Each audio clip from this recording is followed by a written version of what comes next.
So today we find ourselves in Thames Town, which is perhaps the sort of Port Marion of Shanghai. It's about 20 miles west of downtown Shanghai. It was designed to house about 10,000 people who would work principally at one of the two universities in Songjiang district, and that's where we are. We're actually in Songjiang New City, which is in Songjiang district, which apparently is an older district than Shanghai itself. And the program was called the One City, Nine Towns program, designed and commissioned by Shanghai Planning Commission to try to move some of the population out of Shanghai to satellite towns around Shanghai. And there are a number of these places. Many of them have these national sort of themes. So there's a Dutch, Scandinavian, a German, a Canadian one. But this at least is the English one. And as I say, it's called Thames Town.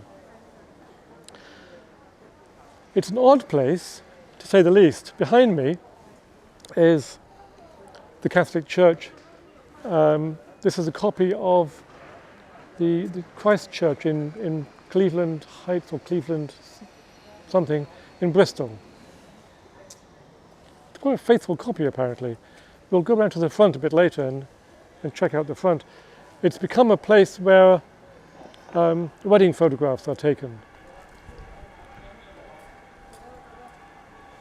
We are here in sort of late autumn, one of the late autumn sunny days.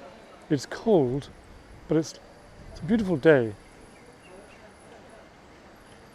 So let's walk around, have a look at some of these oddities and, well, definitely idiosyncratic things in Thames Town.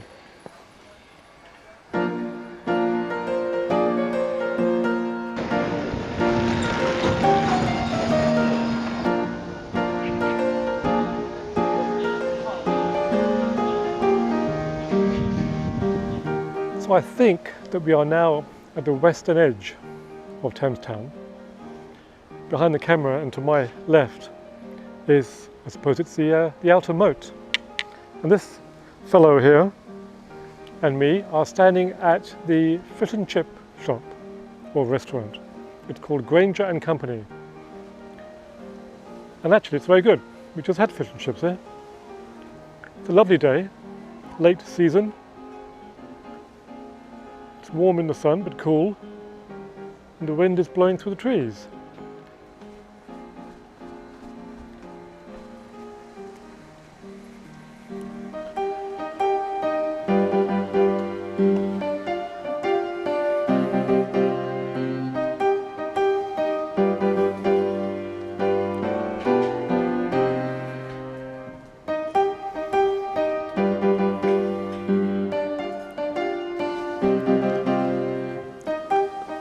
I'm walking on cobbled streets here, which is all very lovely.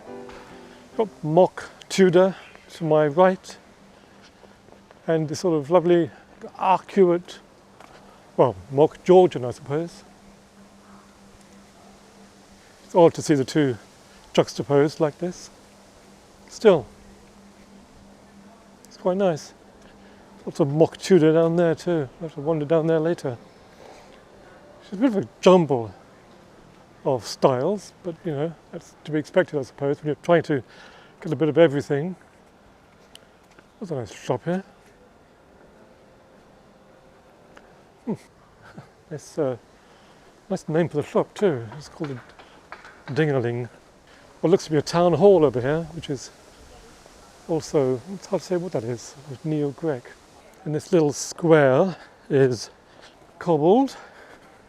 It's a very nice mock Georgian buildings to my right, and this it could be from a Chelsea neighbourhood in London.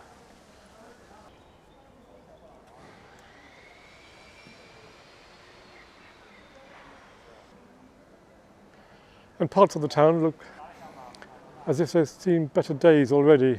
Paintwork has sort of faded. It's not been the most successful town apparently. Lots of the shops are closed and empty. But then again, there are also lots of chic.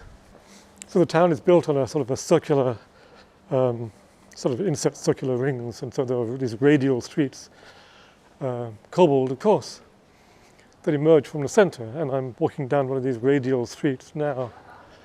Lots of chic boutique clothing stores.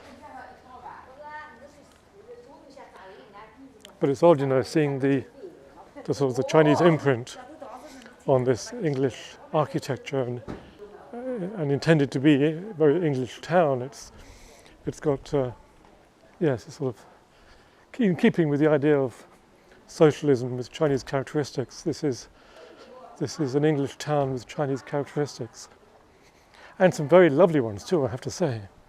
In fact, you know, you might think if you can blend some of these Chinese decoration motifs in an English town, it would be very lovely.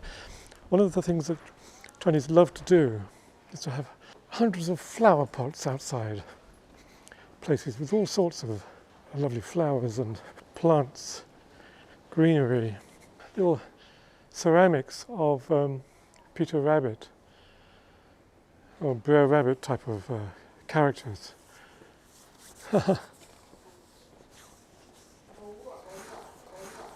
Makes it all very sort of quasi-bohemian. It's charming, really. More charming than the original. Now, this is not a tourist spot. This is a functional, normal town. It was built to house about 10,000 people who worked principally at one of the two universities in Songjiang New City. So these buildings are real town buildings. I'm not quite sure what they are, but to say, it's not a tourist spot.